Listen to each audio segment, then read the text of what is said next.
Hi, I'm Mary Jo Boyd, here with another eBite from Attorney Computer Systems. Today's eBite is in Accounts Payable, and I'm going to show you how to void and then reprint or just void a check that has either been posted or not posted. So let me show you how to do that. So let's say that you have a check that you have entered into the system and you have not posted it yet to GL, but you need to either reprint that check because maybe your printer ate it or you had the wrong check in there, something happened that you need to reprint that check, or you just need to void that check. So I'm going to show you how to do this for a check that has not been posted yet. So down here I have a check number 25654 that I have entered into the system, but I've not posted it yet. So I'm going to go out to my check tab, and we have two different options here. We have the void reprint unposted checks, or we can void posted checks, which we'll get to in a minute. So the void reprint unposted checks, let's say that this is a check that it got eaten in the printer or it didn't work for some reason, it printed on paper, it didn't print on my check, whatever the reason is, and I need to reprint that. I can come in here, choose my bank account, choose my check number, 25654, and I can choose to reprint that check. I can either use a new check number or I can just put in that same check number if it was one that had just gotten misprinted on the wrong paper, pulled from the wrong tray, or something happened that way. So in this case, I can just reprint that and say, okay, it will reprint that check. Let's say that I entered this check and I want to completely void it out. I don't want to reprint it, I just want it to be voided.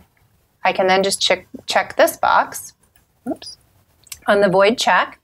And if I want to delete the invoice as well, I don't want this to even be in my system anymore, I can go ahead and delete the invoice as well. If this were just entered and I accidentally printed the check but I didn't want to yet and I'm going to pay it later, I would just leave this box unchecked so that I can print that invoice later on. In this case, I'm just going to delete the whole invoice. I want this completely out of the system and void the check. I'm not going to repay this at a later date. Say OK. It's going to ask me if I'm sure. And it will tell me that one invoice was voided for $250, which is my check. And it's ready for the next one. Now let's say that I have a check that I'd already posted and I need to void that check. So this is something that's happened later on. This could be months later. It could be at your year end when you're cleaning up all those checks that have never cleared. Those have already been posted. This is a little different. We go in here to our void posted checks. I'm not going to make my backup from our test purposes, but you can. I'm going to choose my vendor again, my bank account.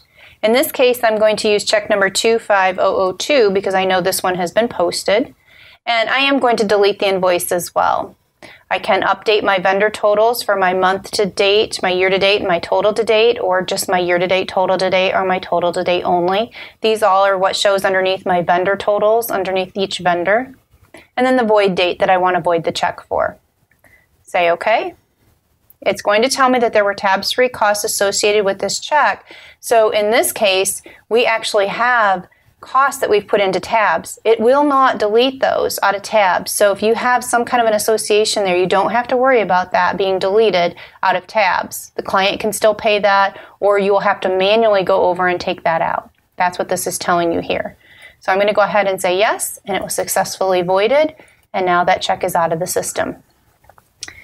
So there you have it, two different ways that you can void checks depending on whether you've posted them or whether you haven't. I hope this eBite has been helpful for you. If you have any questions or comments, please give us a call or visit our website. Thanks.